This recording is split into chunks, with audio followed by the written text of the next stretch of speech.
welcome back. So today we are going to revise the chapter second, that is force and laws of motion. So let us start, and quickly we will revise in one lecture. We are going to revise whole chapter. Okay. So let's see. First of all, let us see which topics we are going to revise in this chapter. So that is definition of force and what are the effects of force on the bodies. Then it comes inertia and its types, then Newton's first law of motion. After that we are going to study momentum, then Newton's second law of motion. From the Newton's second law of motion we are going to derive this equation F is equals to ma, that is the quantity measure of the force. After that we will find the unit of the force, and what is impulse, we are going to define that. After that we will derive a equation between impulse and momentum, that is known as impulse momentum relation and its application. And in the last we are going to define the Newton's third law and its principle, and principle of conservation of linear momentum. Okay, so let us start with the definition of force. So what is a force? Any push or pull applied on any object is known as force. Any push or pull is known as force. So that is, if we are going to what does it say, if we are applying a push force or pulling something, then then what will happen, then we are saying that we are applying a force on the body. But due to this pushing or pulling, what will happen, there must be some cases like, suppose that if we are pushing a body. Okay, suppose that this is an object, and we are going to apply some force. Let us say force F is applied on this body. So what can happen, either it can move, or it can remain in the same position, or it can deform, है ना, or it can deform. Suppose that we have applied a force from this side, then it can deform from this side. Anything can happen. Okay, so what is the effect? And second thing is that if this body is in moving condition, then what will happen, if it is moving condition, either it will move fast in the same direction, or it can change its direction in it can change its direction. Okay, so both things can happen. So what are these are the effect of the force on the body. So we can say, if we are applying a force on the body, then either it can move a body that is in rest, or it can uh, uh, it can move what do we say, it can bring a body in motion which is in rest, and or it can change the direction of a linearly moving object. Or in the last, if a force can deform the shape and size of the object. Deform the shape and size means it can change the shape and size also. Suppose that this is a square shape. Okay, but if we are applying force on the two surface of this block, then what may happen, its size may either reduce, its size may either reduce or either deform. It may become a rectangle, है ना, it may become a rectangle. So this is the change in shape. Like this, it is changing the shape. Okay, so that's why we have said that the force can move the either move the body which is in rest, or it can bring the body in rest which is moving, or it can change the direction which is linearly moving, and or deform the shape and size of the object. Now next topic is inertia. What is inertia? So we can say that inertia is the virtue of an object due to its mass.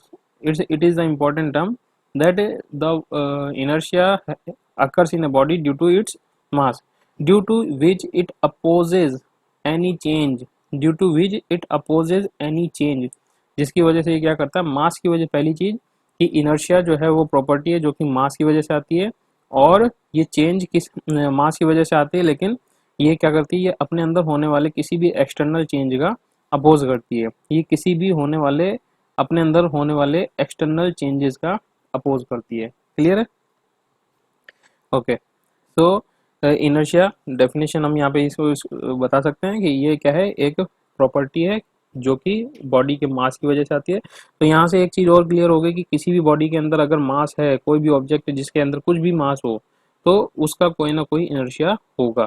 ठीक है, तो यहाँ से हमें ये चीज़ पता चलती है कि ऑब्जेक्ट चाहे एक इलेक्ट्रॉन हो, क्योंकि इलेक्ट्रॉन का भी कुछ ना कुछ रिलेटिव मास होता है, तो हम कह सकते हैं कि इलेक्ट्रॉन हो चाहे कोई हेवनली बॉडी हो, दोनों ही केस में, हेवनली बॉडी का मतलब कोई प्लेनेट या स्टार हो, तो उन दोनों ही केसेस में हम कहेंगे कि इनका कुछ ना कुछ इनर्शिया है। ठीक है, दूसरे वर्ड्स में हम क्या कह सकते हैं कि a body in rest will continue to be in rest, और a body in uniform moving with uniform velocity और motion will continue to be in uniform motion until unless an external force is applied। ठीक, inertia का effect क्या होता है? Inertia का effect है कि अगर कोई ऑब्जेक्ट, सपोज करो, suppose that this we are taking this car, okay, if this car is staying at this position, suppose that this is its position, it is staying means ये अभी rest में, ये motion में नहीं है, तो ये मोशन में नहीं है तो ये कंटिन्यू रहेगी, ऐसे ही मोशन में बने रहना चाहती है। कब तक बने रहना चाहेगी? जब तक इसके ऊपर कोई फोर्स ना लगा दिया जाए। अब ये फोर्स जो है ये इंजन का फोर्स हो सकता है जिसकी वजह से ये कार चलना स्टार्ट कर सकती है, या फिर हो सकता है कि अभी किसी ने कार अपनी पार्क कर रखी हो, पीछे से कोई व्हीकल आके इसको एक्सीडेंट कर देता है, तो उस केस में भी क्या होगा, ये बॉडी ये कार जो है अपनी पोजीशन से मूव कर जाएगी। लेकिन इसका नेचर क्या है, ये अपने पोजीशन में ही बने रहना चाहती है। ठीक है, सेम इसी तरीके से हम ये भी कह सकते हैं कि अगर सपोज करो ये कार जो है, हम कह रहे हैं कि ये 40 किलोमीटर पर आवर की स्पीड से चल रही थी, एक पर्टिकुलर डायरेक्शन में चल रही थी। अब होगा क्या, एक पर्टिकुलर डायरेक्शन में चल तो रही है, ये फ्रिक्शन को अगर हम नेग्लिजिबल मान लें और कोई भी एयर रेजिस्टेंस या कोई भी किसी टाइप का रेजिस्टेंस को हम इग्नोर कर दें, तो हम क्या कहेंगे कि ये 40 kmph की स्पीड से कंटिन्यूसली चलती रहेगी। कब तक चलेगी? जब तक इसके ऊपर कोई ब्रेक ना लगा दिया जाए या अपोजिट डायरेक्शन में कोई फोर्स ना लगा दिया जाए। क्लियर है? नेक्स्ट आता है कि जिस बॉडी का मास ज़्यादा होगा उस बॉडी का इनर्शिया भी ज़्यादा होगा। इसका मतलब क्या हुआ कि जैसे सपोज करो एक ट्रक है हमारे पास में, यहाँ पे एक ट्रक है और ये है एक कार, तो ट्रक और कार में से मास किसका ज़्यादा होता है? हमें पता है कि कार का जो मास होता है वो कम होता है ट्रक के कंपैरिजन में, तो इसका मतलब हो गया कि ट्रक का मास ज़्यादा है। तो इनर्शिया कहता है कि जिसका मास ज़्यादा होगा उसका इनर्शिया भी ज़्यादा होगा, तो हमें यहाँ से पता चलता है कि ट्रक का इनर्शिया भी ज़्यादा होगा। इसको समझने के लिए एक छोटा सा एग्जांपल हम दे सकते हैं कि सपोज करो दो पर्सन मिलकर इस कार को धक्का दे रहे हैं। ठीक है, सपोज करो दो पर्सन मिलकर, ये एक पर्सन है जो कि इस कार को ये क्या कर रहा है, धक्का दे रहा है, और इसी के साथ में इसका कोई दूसरा फ्रेंड भी है जो कि इसको धक्का दे रहा है। अब दो पर्सन मिलकर इसको धक्का दे रहे हैं तो कार जो है अपनी जगह से हिलना स्टार्ट कर देती है। लेकिन क्या यही दोनों पर्सन मिलकर इस ट्रक को धक्का देकर मूव करा सकते हैं क्या? अगर ये किसी भी पोजीशन में खड़ा है तो बताओ, अगर जितना फोर्स लगाने से, इन दोनों के फोर्स लगाने से कार मोशन में आ गई थी, तो क्या ये ज़रूरी है ये ट्रक भी मोशन में आ जाएगा? तो ये कोई ज़रूरी चीज़ नहीं है। क्यों नहीं ज़रूरी है? क्योंकि कार का जो मास होता है ये कम होता है, लेकिन ट्रक का मास काफ़ी ज़्यादा होता है कार के कंपैरिजन में, तो इसलिए इसका इनर्शिया बहुत ज़्यादा हो गया, और इनर्शिया बढ़ने की वजह से ये अभी रेस्ट की पोजीशन में है, तो रेस्ट में ही बना रहना चाहता है जब तक कि सफिशिएंट अमाउंट का फोर्स इसके ऊपर ना लगा दिया जाए। अब जितना ये दो पर्सन मिलकर फोर्स लगाएंगे उन वो इस ट्रक को मूव कराने के लिए सफिशिएंट नहीं है, इस वजह से ये ट्रक अपनी पोजीशन से मूव नहीं करेगा। That's why we are saying that the more the mass the more will be inertia. ठीक है, नेक्स्ट आता है टाइप्स ऑफ इनर्शिया। तो there are three types of inertias: inertia of rest, inertia of motion and inertia of direction. तीन type के हमारे पास में इनर्शिया हैं। तो सबसे पहले स्टार्ट करते हैं inertia of rest. Inertia of rest का डेफिनेशन क्या है? ये कहता है कि a body in rest will continue to be in rest until unless an external force is applied. एक बॉडी रेस्ट में है जो रेस्ट में ही बनी रहेगी जब तक कि उसके ऊपर कोई एक्सटर्नल फोर्स हम अप्लाई नहीं कर देते। इसका एग्जाम्पल क्या है? जैसे हम डस्टिंग करते हैं किसी ब्लैंकेट के ऊपर में हम स्टिक लेके उसको मारते हैं ना, तो स्टिक से जब पिटाई करते हैं तो उसके अंदर से धीरे धीरे हम देखते हैं कि कुछ ना कुछ डस्ट पार्टिकल जो है वो अपनी पोजीशन से बाहर ऊपर की ओर आने लगते हैं। ये किस वजह से होता है? ये भी इनर्शिया ऑफ रेस्ट की वजह से। होता क्या है कि जो ब्लैंकेट का फैब्रिक है, उस फैब्रिक के बीच में डस्ट पार्टिकल्स फंसे हुए हैं, ठीक है। लेकिन जैसे ही इसके ऊपर स्टिक पड़ती है, ये डस्ट पार्टिकल जिस पोजीशन में थे, स्टिक को तो हमने नीचे की ओर धक्का दिया, लेकिन डस्ट पार्टिकल को अपोजिट डायरेक्शन में एक फोर्स मिलता है, जिसकी वजह से ये क्या करता है, ये अपनी ओरिजिनल पोजीशन को छोड़कर ऊपर की तरफ उड़ जाता है। सेकेंड एग्जाम्पल है falling down of fruits and leaves when we shake a branch. अगर कोई सपोज करो हमारे पास में ये कोई पेड़ है, ठीक है। अब इस पेड़ के यहाँ पे हमने क्या बना लिया, सपोज करो कोई ब्रांच है, जिसे आम का पेड़ मान लो, ठीक है, या कुछ भी अमरूद का पेड़ मान लिया। अब इस अमरूद के पेड़ की जो डाल है, उसको हम जब पकड़ के फोर्स लगाते हैं, इसके ऊपर हिलाते हैं इसको बहुत तेज़ी से, तो हम देखते हैं कि अमरूद और पत्तियां जो है वो नीचे गिरने लग जाती हैं। क्यों? क्योंकि जो फल है, वो जो फ्रूट लगा हुआ है, वो अपनी रेस्ट की पोजीशन में रहना चाहता है, लेकिन जैसे ही हम फोर्स लगाते हैं तो वो क्या करता है, उसका इनर्शिया उसके चेंज करने की कोशिश तो करता है, और उसी कोशिश में वो नीचे की तरफ गिर जाता है। Next, we feel a jerk backwards when a halted vehicle starts to move. अगर सपोज करो कोई कार है, वो रुकी हुई है, अब रुकी हुई थी, लेकिन जैसे ही वो चलना स्टार्ट करती है, उस कंडीशन में क्या होता है, उस कंडीशन में हमें या जो पैसेंजर जो भी बैठा होगा, उस पैसेंजर को एक बैक डायरेक्शन में फोर्स मिलता है। कहाँ पे मिलता है? बैक डायरेक्शन में फोर्स मिलता है, जिसकी वजह से ये किसकी वजह से होता है, ये होता है, ये किसकी वजह से होता है, इनर्शिया ऑफ रेस्ट की वजह से होता है, ठीक है। ओके, नाउ नेक्स्ट आता है inertia of motion. Inertia of motion की डेफिनेशन कहता है कि a body in motion will continue, oh sorry, a body in motion will continue to be in motion until unless an external force is applied. A body in motion will continue to be in motion until unless an external force is applied. ठीक है, इसके examples क्या हो जाएंगे? जैसे जब भी किसी व्हीकल के अंदर, सपोज करो बस ट्रक के अंदर हम बैठे हुए हैं, और अचानक किसी स्पीड से चल रही है, लेकिन अचानक से बस ने, ड्राइवर ने ब्रेक मार दिया, तो हम क्या करते हैं, हम सामने वाले इंसान के ऊपर कूद जाते हैं। किस वजह से? क्योंकि हमारे ऊपर एक इनर्शिया ऑफ मोशन काम करता है। इसी तरीके से अगर सपोज करो जूते चप्पलों के अंदर अगर मिट्टी लग जाती है, कीचड़ लग जाता है, तो उसको हम क्या करते हैं, दीवार से मार के उसको स्ट्राइक ऑफ करते हैं। या फिर ए पर्सन में fall down from from a bus when it jumps out of a bus. Running बस से जब कोई कूदता है, तो उस कंडीशन में भी वो जो पर्सन है वो क्या कर सकता है, वो गिर सकता है। क्यों? क्योंकि बस के टाइम पे जब है तो बस चल रही है, अभी चल रही है, तो उस केस में पर्सन भी एक तरीके से चल रहा है, लेकिन जैसे ही रोड पे कूदता है, रोड उसको रोकने की कोशिश करता है, जिसकी वजह से पैर तो रुक जाते हैं, लेकिन उसकी पूरी बॉडी आगे की तरफ झुकने की कोशिश करती है और वो गिर जाता है। नेक्स्ट आता है inertia of direction. So inertia of direction से, अगर कोई बॉडी एक स्ट्रेट लाइन मोशन में है, तो वो कंटिन्यू रहेगी उसी स्ट्रेट लाइन मोशन में, और अपनी डायरेक्शन को चेंज नहीं करेगी जब तक कि उसके ऊपर कोई फोर्स ना लगा दें, ठीक है। इसका एक सिंपल सा एग्जांपल है कि जब कोई कार या बस टर्न करती है, तो हम उसके अपोजिट डायरेक्शन में फोर्स फील करते हैं। Next next topic is Newton's first law of motion. This is also known as law of inertia. ये इसको हम लॉ ऑफ इनर्शिया भी कहते हैं। लॉ ऑफ इनर्शिया क्यों कहते हैं? Because it is same as if the body is in rest और in motion, so until unless an external force is applied it will continue to be in the same position।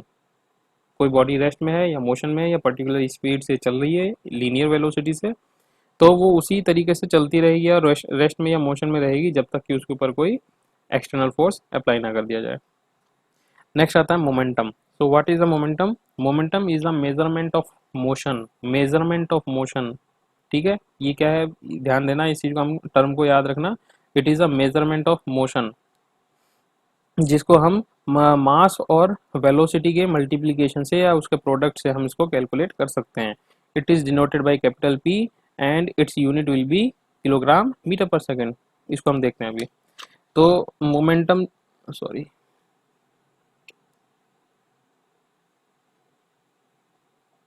Okay, so momentum की formula क्या है? Momentum is the mass multiplied by velocity. अब mass की unit होती है kilogram, velocity major करते हैं metre per second में, so unit of momentum is kilogram metre per second. इसकी दूसरी यूनिट न्यूटन इंटू सेकंड भी होती है, जिसको यहाँ पर डिराइव किया गया। नेक्स्ट आता है Newton second law of motion. So Newton second law of motion का सिंपल सा स्टेटमेंट है, according to this law the rate of change of linear momentum is directly proportional to the external force applied. The rate of change of linear momentum is directly proportional to the external force applied. ठीक है, so F is directly proportional to delta p by delta t। तो delta P तो हो गया change in momentum, delta T हो गया change in time interval. जब proportionate का साइन हटता है तो यहाँ पे कांस्टेंट टर्म आती है, दैट इज डिनोटेड बाय के। बट प्रैक्टिकली हमें पता चला एक्सपेरिमेंट से कि के की वैल्यू 1 होती है सभी यूनिट सिस्टम के अंदर। तो उस कंडीशन में हमने इसको लिख दिया F is equal to delta P by delta T, sorry F is equal to delta P by delta T. ठीक है, अब सपोज करो कोई ऑब्जेक्ट है, वो मास उसका m है, इनिशियल वेलोसिटी u है, लेकिन जैसे ही हम उसके ऊपर फोर्स F लगाते हैं उसके अंदर एक एक्सेलरेशन जनरेट हो जाता है, और ये एक्सेलरेशन अगर कंटिन्यूसली t टाइम तक एक्ट करता है तो t टाइम के बाद में उसकी जो वेलोसिटी है, सपोज कर लेते हैं कि v वेलोसिटी हो जाती है, तो होगा क्या, मास तो उसका m था तो इनिशियल मोमेंटम हो जाएगा initial momentum mass into initial velocity mu, final हो जाएगा mass into its final velocity mv। तो इसका चेंज इन मोमेंटम हो जाएगा mv माइनस mu और simply m into V minus U. Now we know that acceleration जो होता है वो rate of change of velocity होता है, so change in velocity is v minus U divided by delta T, that is the rate of change of velocity. तो यहाँ से हमें ये एक्सेलरेशन की वैल्यू मिली।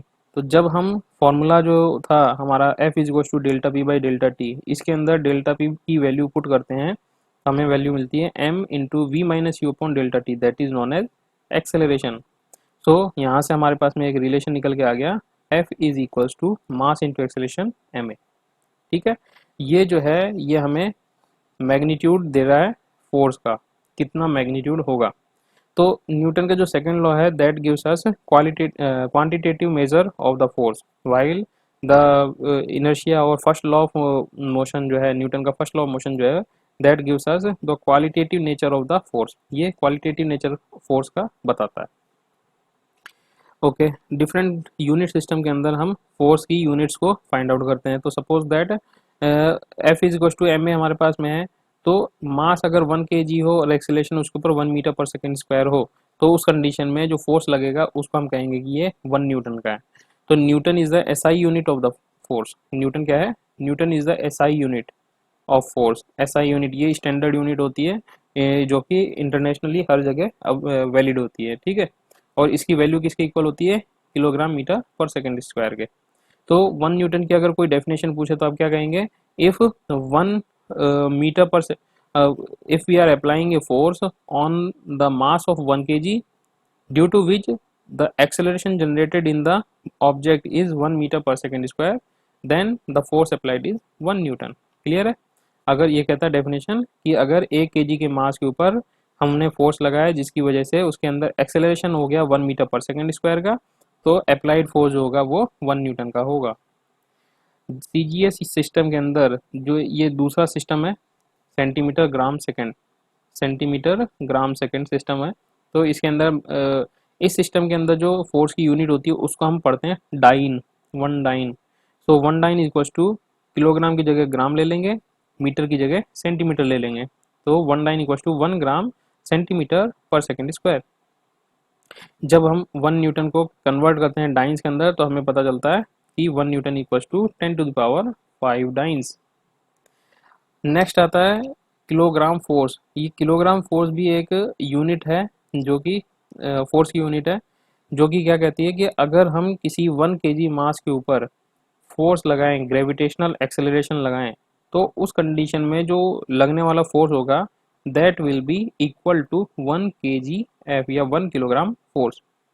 मतलब ये कह रहा है कि अगर सपोज करो कोई 1 kg का मास फ्रीली फॉल करता हो, उसको हमने सपोज करो किसी भी ऊंची बिल्डिंग से 1 kg के 1 kg के मास को हमने क्या किया, 1 kg के मास को ड्रॉप कर दिया, तो जब ड्रॉप कर दिया तो ये फ्री फॉल करेगा, है ना, ऊंची बिल्डिंग से हमने इसका फ्री फॉल करा दिया।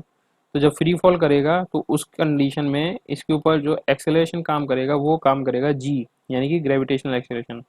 तो ग्रेविटेशनल एक्सेलरेशन के बराबर का एक्सेलरेशन अगर इसमें जनरेट होता है 1 kg के मास में, तो हम कहेंगे कि उसके ऊपर लगने वाला फोर्स है 1 किलोग्राम फोर्स। क्लियर है यहाँ तक? ओके, नेक्स्ट आता है impulse. What is impulse? Impulse एक लार्ज अमाउंट का फोर्स है जो कि बहुत ही शॉर्ट इंटरवल के लिए अप्लाई होता है। Large amount of force is applied for a short short period of time, then it is known as impulse. जैसे हम कील के ऊपर हथौड़ा मारते हैं, ठीक है? तो जब कील के ऊपर हथौड़ा मार रहे हैं तो वो हो क्या रहा है कि हमने हथौड़े से लार्ज अमाउंट ऑफ फोर्स जो है वो कील के ऊपर बहुत ही स्मॉल, मतलब कितना, एक 1 मिली सेकेंड या मतलब बहुत कम टाइम के लिए उसके ऊपर अप्लाई होता है, जिसकी वजह से एक लार्ज अमाउंट ऑफ इम्पैक्ट जो है वो जनरेट होता है। ठीक है, तो उसको हम कहते हैं इम्पल्स।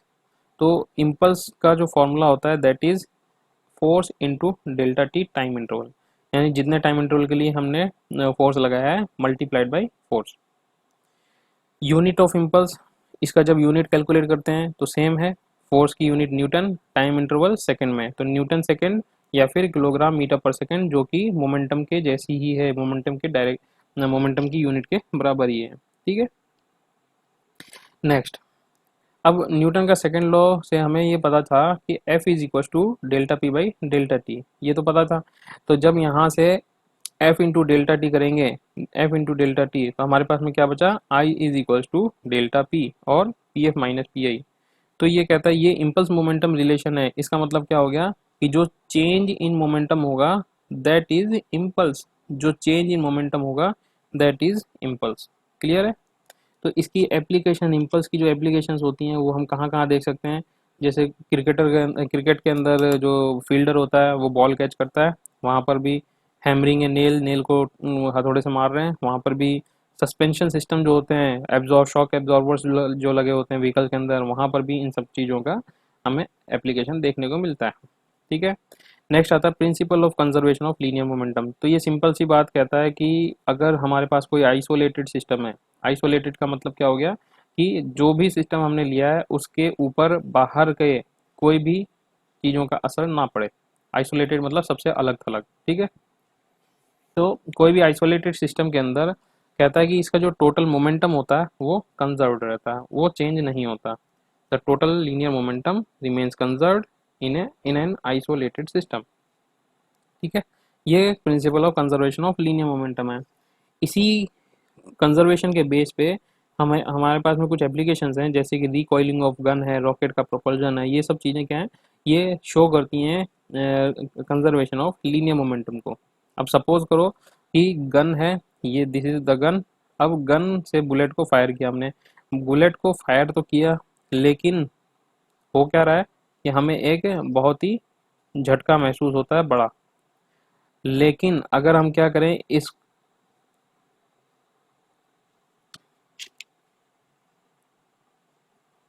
लेकिन अब हम इसके साथ क्या करें कि अगर जो गन थी उसको अपनी बॉडी से इतना टाइटली हेल्ड करके रखें, पकड़ के रखें कि वो गन जो है वो हमारी बॉडी का ही एक हिस्सा बन जाए, तो एक तरीके से गन का जो टोटल मास है वो बहुत ज़्यादा बढ़ जाता है। ठीक है, चलिए आज के लेक्चर को यहीं पे ख़त्म करते हैं, वीडियो लंबी हो जा रही है। इसके जो मोमेंटम और Newton third law of motion है उनको हम नेक्स्ट लेक्चर के अंदर स्टडी करेंगे। Okay, thank you.